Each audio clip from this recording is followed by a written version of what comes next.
Je m'appelle Claire Bennett et j'ai 34 ans. À minuit. J'ai parcouru 180 miles à travers une inondation et j'ai trouvé maman devant un motel fermé. Trempée jusqu'aux os.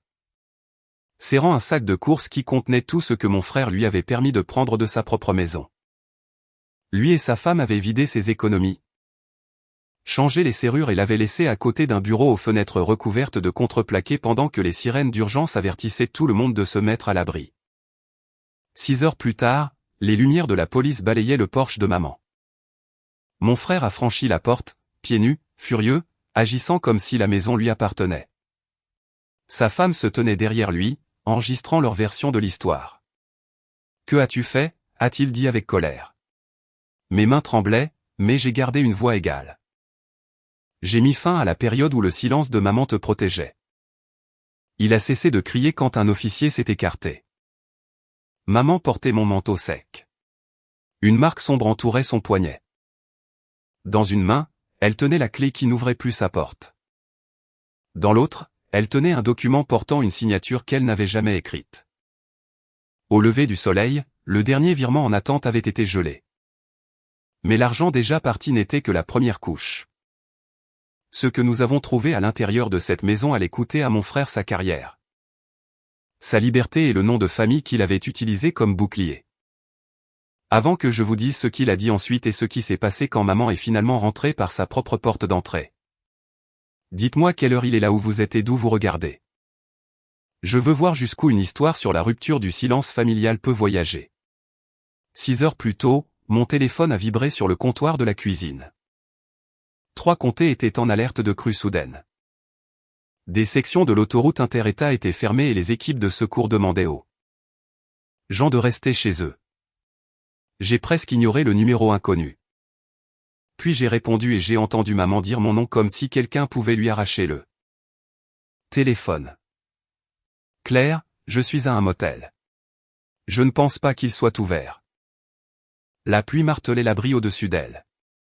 Ses dents claquaient entre les mots. La clé de sa maison ne fonctionnait pas et la pharmacie avait refusé sa carte. Un homme en arrière-plan a exigé qu'on lui rende son téléphone. L'appel a pris fin. Pendant presque un an, mon frère aîné, Derek, avait répondu à chaque question sur maman avec la même phrase. Je m'en occupe. Lui et sa femme avaient emménagé après son opération du genou, soi-disant pour 6 semaines. 6 semaines sont devenues 11 mois. Je vivais à 180 miles de distance et j'ai laissé la commodité se déguiser en confiance. J'avais un accès en lecture seul au compte principal de maman. Mais je ne le vérifiais qu'à chaque relevé trimestriel. 3 semaines plus tôt. L'alerte s'était arrêtée après que quelqu'un ait changé la livraison de courriel à papier. Derek a blâmé une mise à jour de la banque et j'ai accepté la réponse. J'ai rappelé maman. Le téléphone emprunté est allé directement à la messagerie vocale. J'ai appelé Derek. Pas de réponse. J'ai appelé le numéro du motel qu'elle avait réussi à me donner. Un enregistrement disait que le Pinolo Motor Lodge était temporairement fermé après que l'eau de l'inondation ait endommagé son système électrique. C'est à ce moment-là que l'inquiétude est devenue quelque chose de plus froid. J'ai emballé des bottes, des couvertures, de l'eau, une lampe de poche, des vêtements secs et le dossier médical de maman.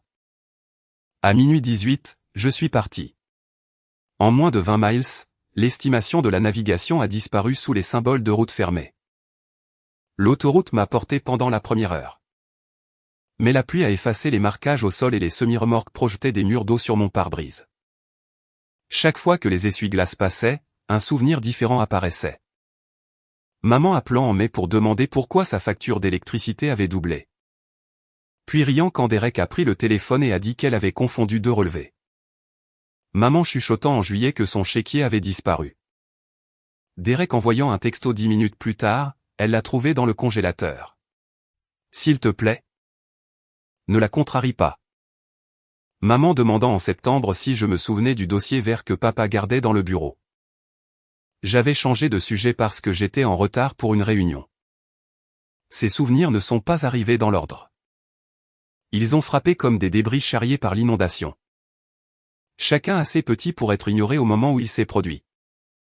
Assez lourd pour briser quelque chose quand ils se sont heurtés. Je n'avais pas abandonné maman en une seule décision dramatique.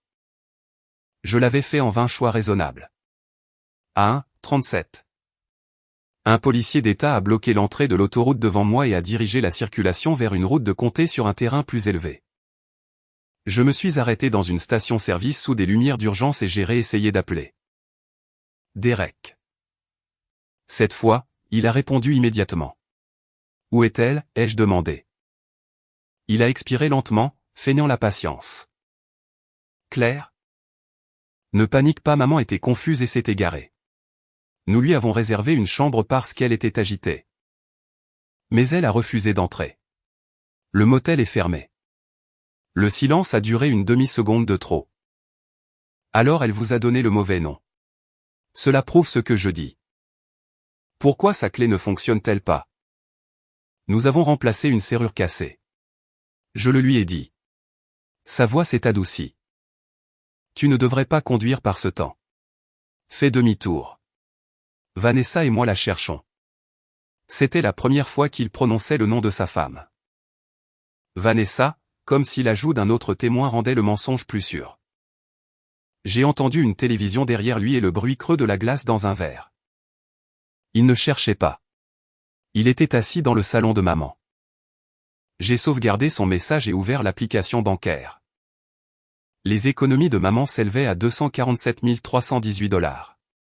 Maintenant, elles affichaient 1840 $. 3 virements étaient terminés.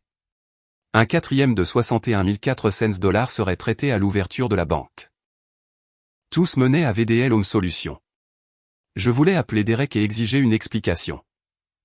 Au lieu de cela, j'ai photographié les transactions et appelé la banque. La représentante ne pouvait pas discuter du compte sans maman. Mais elle a créé un dossier et alerté l'unité de protection des aînés. Ce n'était pas un gel, seulement un horodatage. Mais cela a placé quelque chose entre Derek et le prochain dollar. Près d'un passage souterrain, de l'eau brune traversait l'asphalte. La voiture devant est entrée, a calé et a dérivé sur le côté. Je me suis arrêté. Mais l'eau a atteint mes pneus avant que la circulation derrière moi ne réagisse. Mon volant a eu une secousse. La voiture semblait en apesanteur. J'ai fait marche arrière jusqu'à ce que mes pneus accrochent le gravier. Un pompier volontaire nous a guidés vers un chemin de ferme au-dessus du ruisseau. J'ai suivi le détour par la crête. Ajoutant 42 minutes pendant que l'horloge du tableau de bord continuait de tourner. À 2:46, Derek a envoyé un texto. Maman est en sécurité. Les autorités sont prévenues. Rentre à la maison. Il voulait une trace de son inquiétude et que je sois parti avant que le virement ne soit effectué. J'ai continué à conduire. Consciente que le pire dommage s'était produit silencieusement à l'intérieur d'une maison où j'avais accepté. Je m'en occupe. J'ai atteint Pinolo à 3h31. L'enseigne était éteinte. L'allée couverte par le ruissellement et du ruban de fermeture claquait entre les poteaux. Je suis passé une fois en voiture, ne voyant que des places vidées du contreplaqué. Puis mes phares ont croisé une forme sous l'auvent du bureau. Cela ressemblait à des bagages jusqu'à ce qu'une main se lève contre l'éblouissement. Je me suis garé de travers et j'ai couru à travers le parking avec une couverture. De près, j'ai reconnu les chaussures de maman noircies par la pluie. Le cardigan bleu que je lui avais donné et le sac de course serré contre sa poitrine. Elle s'était coincée entre une machine à glace et le mur pour échapper au vent. Je me suis arrêté à 3 pieds d'elle. Une partie de moi s'était préparée à trouver une femme confuse qui s'était égarée. L'explication de Derek a survécu parce que l'alternative était plus laide. Puis maman a levé les yeux. La honte a atteint son visage avant le soulagement. « Je suis désolée », a-t-elle dit. « Je sais que tu travailles le matin. » Ces excuses ont brisé toute pensée utile. Je l'ai enveloppée dans la couverture et j'ai touché son visage effroyablement froid. Elle a essayé de sourire comme si elle était simplement en retard pour le déjeuner. « Tu n'avais pas à venir de si loin », a-t-elle chuchoté. « Si », ai-je dit. Il le fallait. Quand je l'ai aidée à se lever, elle protégeait son bras gauche. Une bande sombre se formait au-dessus de son poignet. Je voulais appeler Derek et utiliser tous les mots cruels que je connaissais. Au lieu de cela, je l'ai fait monter dans la voiture, j'ai enlevé son cardigan mouillé. Ajouté des couvertures sèches et appelé les services d'urgence. J'ai signalé avoir trouvé une femme de 68 ans à l'extérieur d'un motel abandonné pendant une urgence d'inondation. Pendant que les ambulanciers naviguaient dans le détour, j'ai ouvert le sac. Il contenait une chemise de nuit, 2 flacons de pilules, une brosse à dents, de la soupe et une enveloppe pliée par la pluie. Il n'y avait ni portefeuille, ni téléphone, ni manteau. L'enveloppe contenait un avis de changement d'adresse bancaire, une copie d'acte de propriété et une demande de prêt sur valeur domiciliaire. La vraie signature de maman était penchée en avant comme si elle était pressée. Celle sur l'acte était parfaitement droite. Je ne lui ai pas montré l'écran de la banque. J'ai seulement demandé ce qui s'était passé. Maman a fixé le tableau de bord. Ils ont dit que je dépensais trop. Ils ont pris ma carte pour que je ne perde pas mes affaires. J'ai attendu. Hier, j'ai demandé le dossier vert. Ton père y gardait les papiers de la maison. Derek s'est mis en colère. Elle a frotté la couverture entre ses doigts. Vanessa a dit que je leur avais promis la maison parce qu'ils prenaient soin de moi. J'ai dit que je n'avais rien promis de tel. Derek m'a tenu le bras. Pas fort? A-t-il dit. Juste assez pour que j'écoute. Son instinct de le défendre a frappé plus fort qu'une accusation. Ils m'ont conduite ici après le dîner. Vanessa a dit que la chambre était payée. Derek a pris ma clé parce qu'il a dit que je n'en aurais pas besoin. Maman a dégluti. Il n'y avait personne au bureau. J'ai cru que j'avais mal compris. Le numéro de réservation du reçu appartenait à une propriété à 70 miles au nord. Derek lui avait donné un papier inutile pour qu'elle doute d'elle-même au lieu de douter de lui. Pourquoi ne m'as-tu pas appelé plus tôt, ai-je demandé. Et j'ai regretté la question dès que j'ai vu son visage. Il a dit que tu en avais marre de réparer mes erreurs.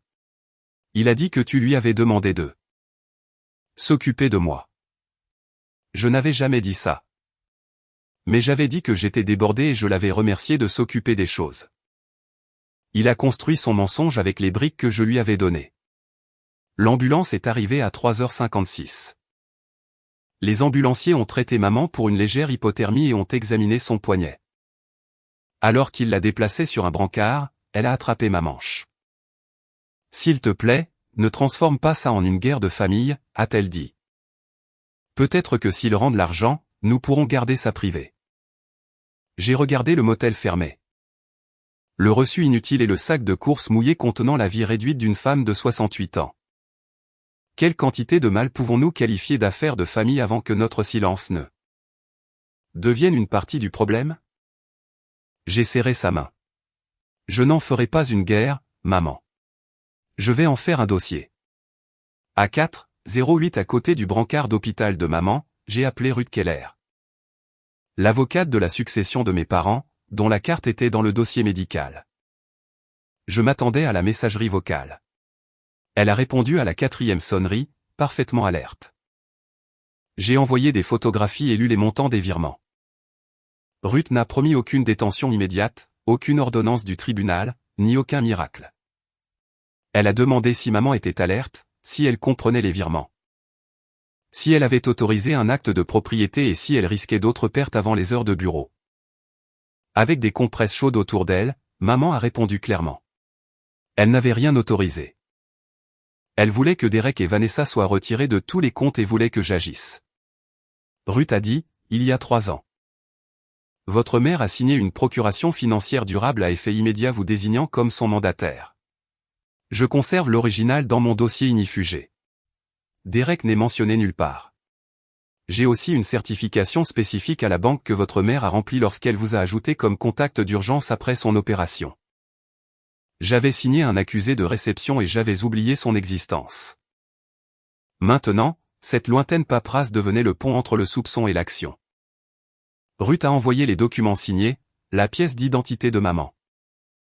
Sa déclaration signée et mes captures d'écran au service de lutte contre la fraude de la banque. Ouvert 24 heures sur 24. La banque pouvait placer une suspension administrative temporaire sans juge si elle vérifiait le Titulaire du compte où le mandataire légal ait trouvé des preuves crédibles de tromperie financière. Une ordonnance du tribunal serait nécessaire plus tard pour des restrictions plus longues ou pour l'argent déjà ailleurs. Les virements effectués sont plus difficiles, a averti Ruth. La banque réceptrice peut refuser un rappel et l'argent peut être déplacé à nouveau. Mais les 61 400 $ sont toujours en attente. S'ils entrent dans le lot du matin, nous pourrions perdre la récupération la plus nette. Nous avons peut-être 90 minutes. La chambre d'hôpital est devenue une horloge. À 4h27, un analyste a demandé une vérification en direct. La tempête a coupé l'appel. À 4h41, Derek a essayé de se connecter. La banque a verrouillé l'accès en ligne, mais le virement est resté en attente. Ruth a alerté les deux banques réceptrices. À 5h03. Elle a déposé électroniquement une requête d'urgence contre tout transfert ultérieur des biens de maman. Ruth connaissait la procédure après les heures de bureau du comté grâce à des affaires antérieures de protection des aînés. Elle a appelé le greffier de service, pas un juge ami, et a soumis des preuves sous serment pour un examen de garde. Le juge pourrait attendre l'ouverture du tribunal. La suspension précoce de la banque et l'ordonnance judiciaire ultérieure étaient des outils distincts. Cette distinction a rendu la vitesse réelle. À 5h10, j'ai imaginé Derek en train de détruire le dossier vert ou de déplacer les fonds virés. Mon pouce a survolé son nom. Un seul appel pourrait le persuader de tout annuler ou l'avertir exactement de ce que nous savions. J'ai posé le téléphone face contre table. Vouloir la paix ne rendait pas ce choix sûr. Le plus difficile n'était pas la colère. La colère me donnait une direction. Le plus difficile était de reconnaître que chaque démarche juridique rétrécissait le chemin du retour vers la famille que nous avions prétendu être. Si je signais en tant que mandataire de maman, que j'appelais la police et que je soutenais la requête de Ruth, Derek pourrait ne jamais me le pardonner. Maman pourrait me blâmer une fois le choc passé. Je pourrais passer des années à me demander si une confrontation privée aurait pu sauver tout le monde. Puis j'ai regardé à travers la vitre de la salle de traitement et j'ai vu maman s'excuser auprès d'une infirmière d'avoir besoin d'une couverture. Derek l'avait entraîné à traiter sa propre survie comme un inconvénient. Cela a mis fin à mon hésitation. À 5h18, Ruth a demandé une intervention de bien-être à la maison de maman, signalant des soupçons de l'exploitation financière, un retrait involontaire, la marque sombre, un abandon lors d'une urgence et un risque pour l'épreuve. Elle m'a rappelé que les officiers n'étaient pas des agents de recouvrement. Sans consentement, une ordonnance officielle ou une urgence, ils ne pouvaient pas fouiller les tiroirs. Ils pouvaient assurer la sécurité, prendre des déclarations et préserver ce qui était visible. À 5h31, l'analyste de la banque a rappelé.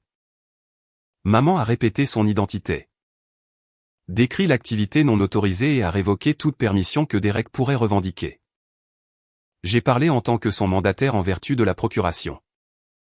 Ruth est restée en ligne et a certifié les documents. Puis, nous avons attendu. L'infirmière a apporté des vêtements d'hôpital secs et les papiers de sortie. Maman a demandé si Derek devrait répondre de ses actes et si Vanessa la détesterait. J'ai dit que je ne savais pas.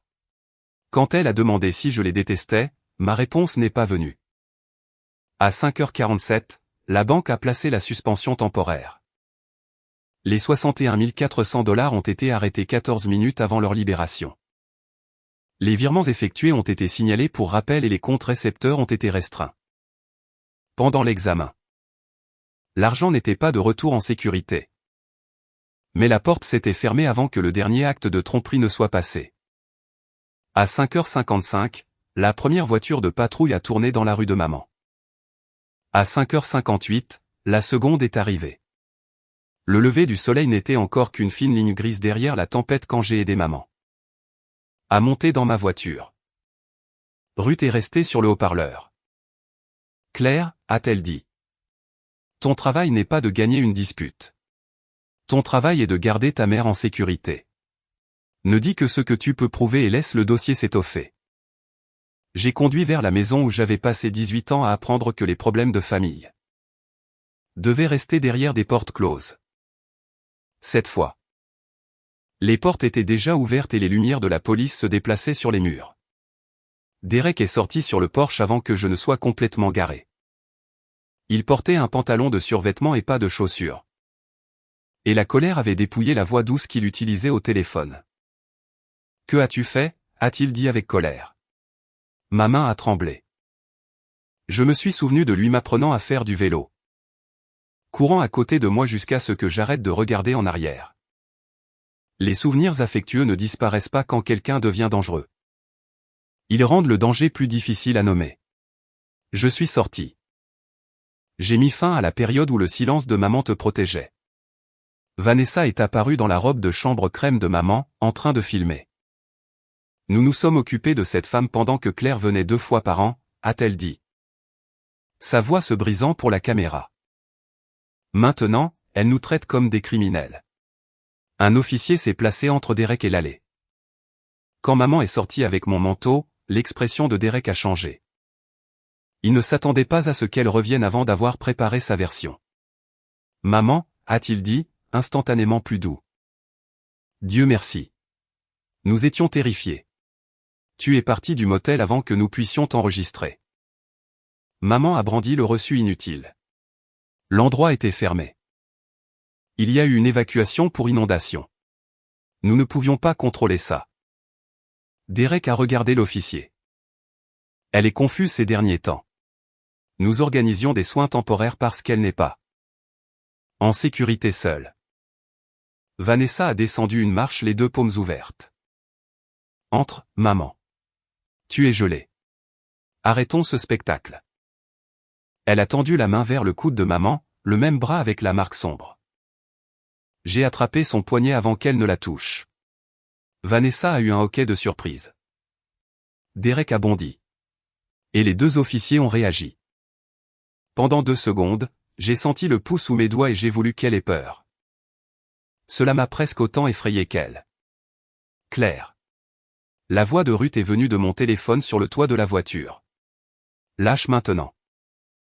J'ai ouvert ma main et j'ai reculé. Ma voix s'est brisée quand j'ai dit. Ne la touchez plus. Vous nous laissez gérer le contact physique. Compris, a dit l'officier. La vengeance ne permettait pas l'imprudence. Derek avait besoin que je sois émotive et facile à discréditer. J'ai forcé mes mains à rester le long de mon corps. Il a saisi l'occasion. Elle a abandonné maman pendant des années. Vanessa et moi avons tout abandonné pour lui prodiguer des soins.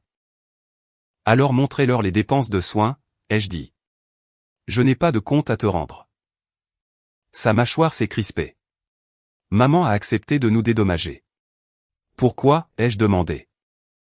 Les 48 000 $ payés sur vos cartes de crédit, le virement au concessionnaire. Ou VDL Home Solutions?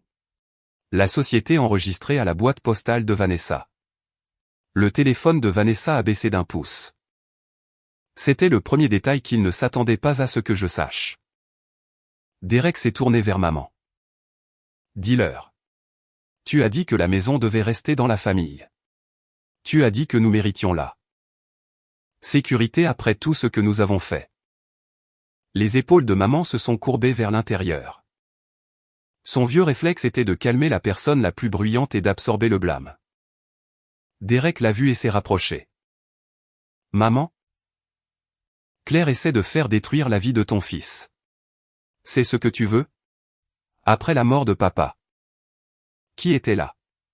Qui t'a emmené à la kinésithérapie? Qui a cuisiné pour toi? Il avait fait ces choses. Les soins et l'exploitation occupaient la même maison. Il la conduisait à ses rendez-vous, puis détournait ses alertes, préparait le dîner. Puis plaçait des documents falsifiés à côté de son assiette. Ses bonnes actions étaient un accès, pas une innocence. Maman l'a regardé pendant un long moment. Tu m'as emmené à la thérapie 6 fois, a-t-elle dit. Claire a payé les factures. Vanessa a apporté de la nourriture jusqu'à ce qu'elle commence à utiliser ma carte. J'étais reconnaissante. Je n'étais pas à vendre. Vanessa a commencé à pleurer. Nous étions en train de nous noyer. Les commissions de Derek ont disparu. Mes factures médicales s'accumulaient. Et tu avais de l'argent qui dormait là.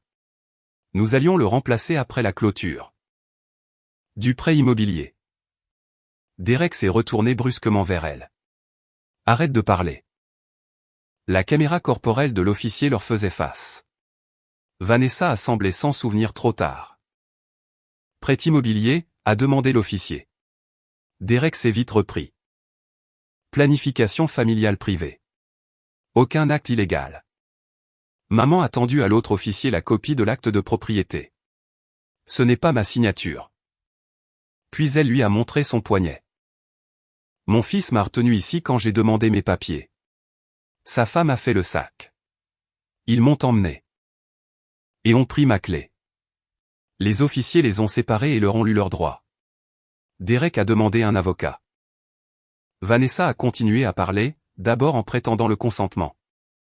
Puis en blâmant Derek pour chaque document. Leurs histoires ont divergé en temps réel.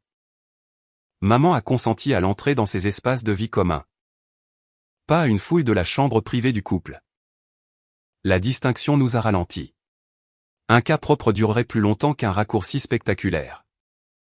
À l'intérieur, une facture de serrurier gisait à côté du courrier ouvert de maman. Une déchiqueteuse débordante était visible à travers une porte.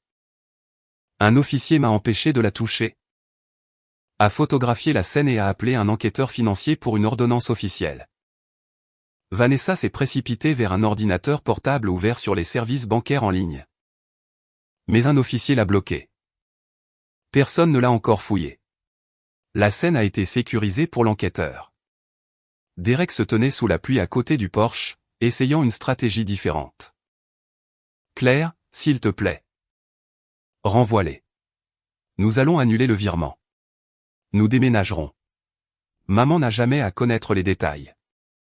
Elle en sait déjà assez. Tu penses que cela fait de toi une héroïne? Tu es parti. Je suis resté. Ma gorge s'est nouée. J'étais parti et j'avais ignoré les signes parce que la distance me protégeait des inconvénients. Pendant un instant, la culpabilité a fait sonner ces terribles choix comme ma dette. Puis maman a parlé depuis l'embrasure de la porte. Elle est revenue. Tu m'as mise dehors. Derek l'a regardé comme si la trahison n'appartenait qu'à lui. À 6:42, la déclaration de maman, la fermeture du motel.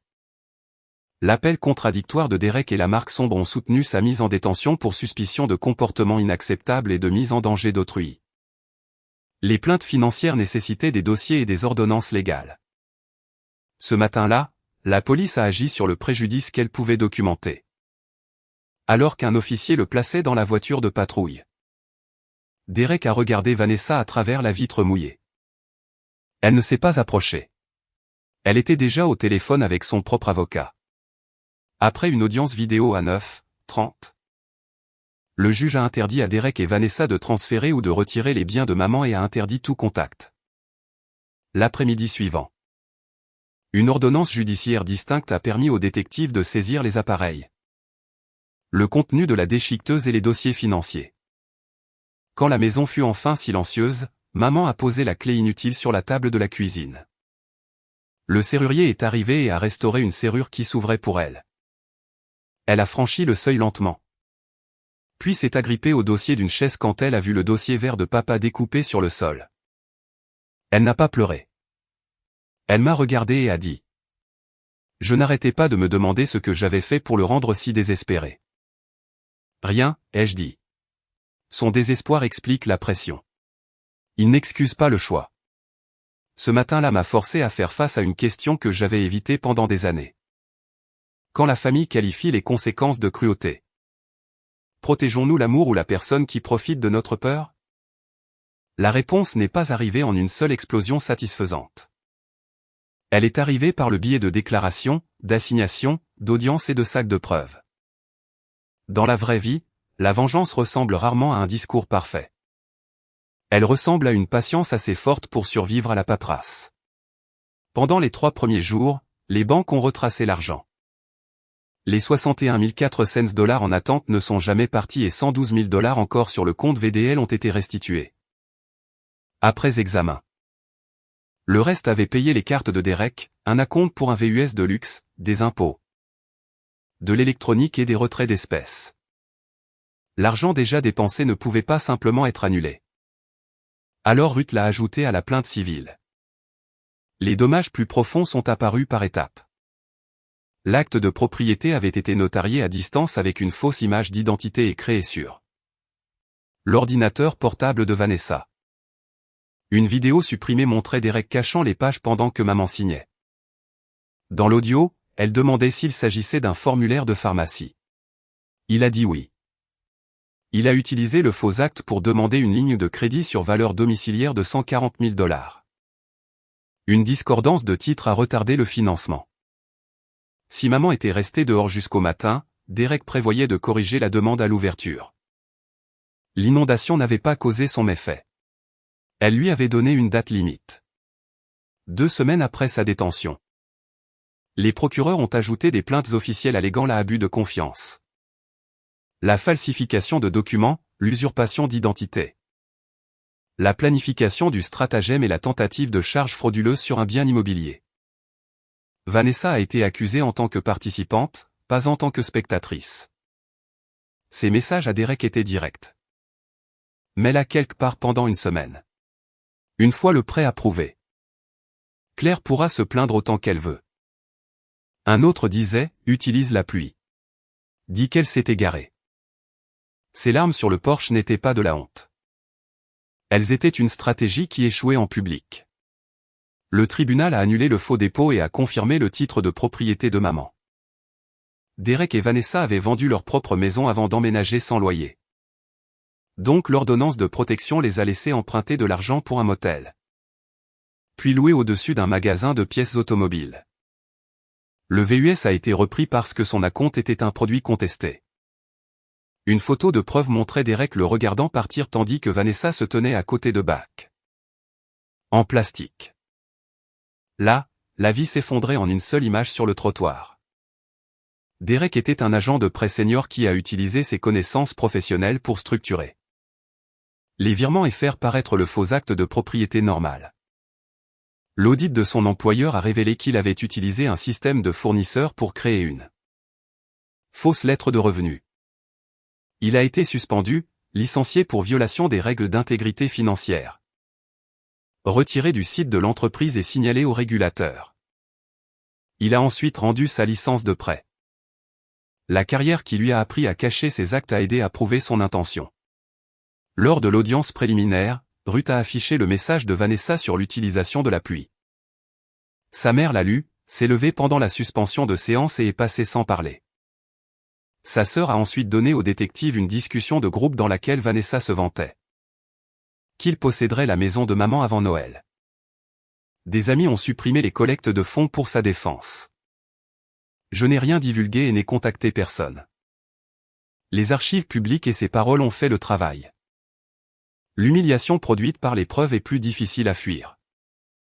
L'affaire civile visait à recouvrer le principal non récupéré, les intérêts, les frais, les coûts de réparation et les dommages-intérêts autorisés.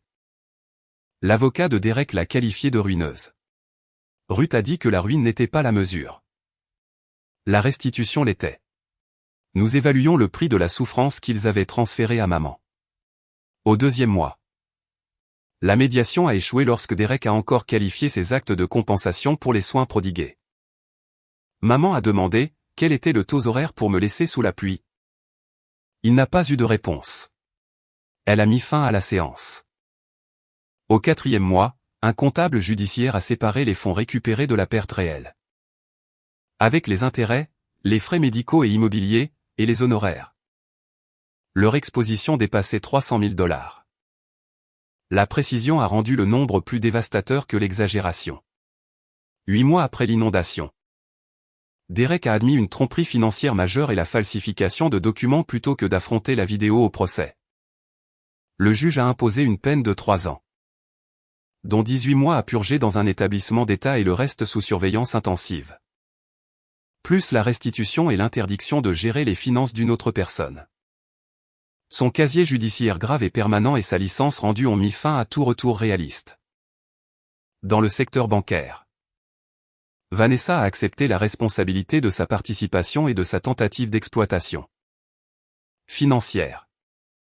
Elle a reçu 9 mois dans un établissement de comté, 5 ans de probation.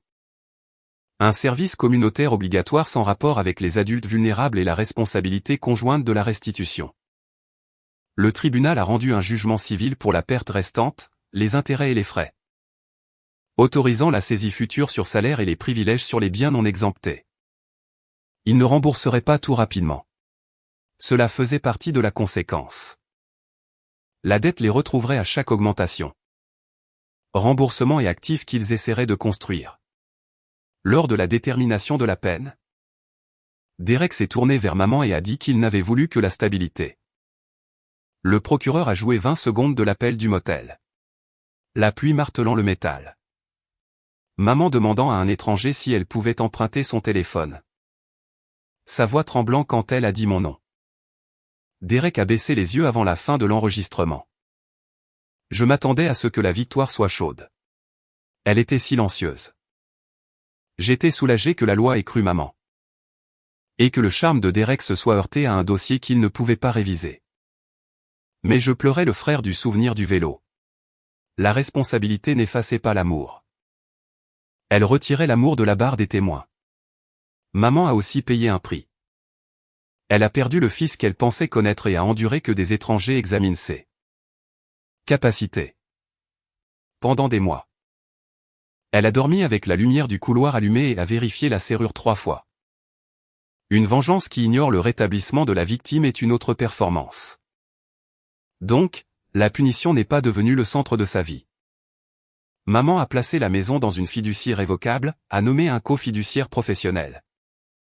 A séparé les dépenses de soins des cadeaux et a restauré les alertes pour nous deux.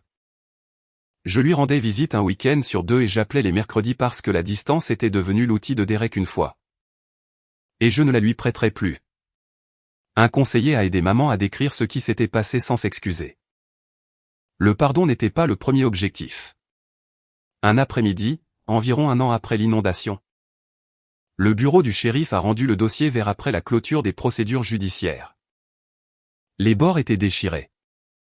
Mais l'acte de propriété original de papa et ses notes manuscrites étaient toujours à l'intérieur. Maman a passé ses doigts sur son écriture et a dit : je pensais que maintenir la paix maintiendrait la famille. J'ai répondu, cela a gardé le secret. Ce n'est pas la même chose. 18 mois après avoir trouvé maman devant Pinoloo, le motel a été démoli. La ville l'a remplacé par un champ de rétention des crues. Un grand espace ouvert conçu pour retenir les eaux dangereuses avant qu'elles ne puissent atteindre les maisons des gens. Je comprenais l'idée mieux que je ne le voulais. La pression a besoin d'un endroit sur où aller. Si vous la piégez derrière les apparences, elle finit par emporter la structure avec elle. Maman vit toujours dans sa maison. La robe de chambre crème que Vanessa portait ce matin-là est allée à un centre de dons. L'ancienne serrure se trouve dans un sac de preuves étiqueté dans le bureau de Ruth. Mais la nouvelle clé est suspendue à côté de la porte de la cuisine de maman sur un cordon rouge vif. Elle ne la cache pas. Elle ne demande plus la permission de se sentir en sécurité dans la propriété qu'elle possède. Notre relation a changé aussi. J'ai arrêté d'appeler seulement pour demander si les factures étaient payées et j'ai commencé à demander ce qu'elle voulait que sa semaine contienne. Certains mercredis, elle voulait discuter de l'affaire. D'autres, elle voulait me parler des tomates d'un voisin. Le rétablissement n'était pas une longue conversation sur la trahison. C'était le retour des choix ordinaires. Maman a appris qu'accepter de l'aide ne nécessitait pas de renoncer à l'autorité. Et j'ai appris qu'être présente n'était pas la même chose que de prendre le contrôle. Nous avons construit des protections autour de sa vie sans transformer sa vie en une protection. Derek a écrit 2 fois depuis l'établissement. La première lettre blâmait la dette, la panique et Vanessa. Je l'ai retournée sans l'ouvrir après avoir lu le nom de l'expéditeur. La seconde contenait une phrase complète de responsabilité. Je savais qu'elle n'avait pas consenti et je l'ai fait quand même. Maman a choisi de garder cette lettre. Elle n'a pas promis le pardon ni le contact quand il sera libéré. Ces décisions lui appartiennent maintenant. J'avais ma propre culpabilité à affronter. Derek a exploité maman. Mais j'avais fait confiance à ces mises à jour commodes parce qu'elles protégeaient mon emploi du temps et l'image que j'avais de moi-même en tant que fille qui avait échappé au chaos familial. Je n'ai pas causé ces méfaits. Pourtant, j'ai ignoré les signaux qui me demandaient de regarder de plus près. Admettre cette différence sans transformer mon échec en une excuse pour le sien a été la chose la plus honnête et la plus difficile que j'ai faite. Je pensais que le silence était neutre. Il ne l'est pas. Au sein d'une famille, le silence peut devenir un abri pour la personne qui fait du mal et un isolement pour la personne qui le subit. Garder l'abus privé ne préserve pas une famille. Parfois, cela ne fait que préserver les conditions qui lui permettent de continuer.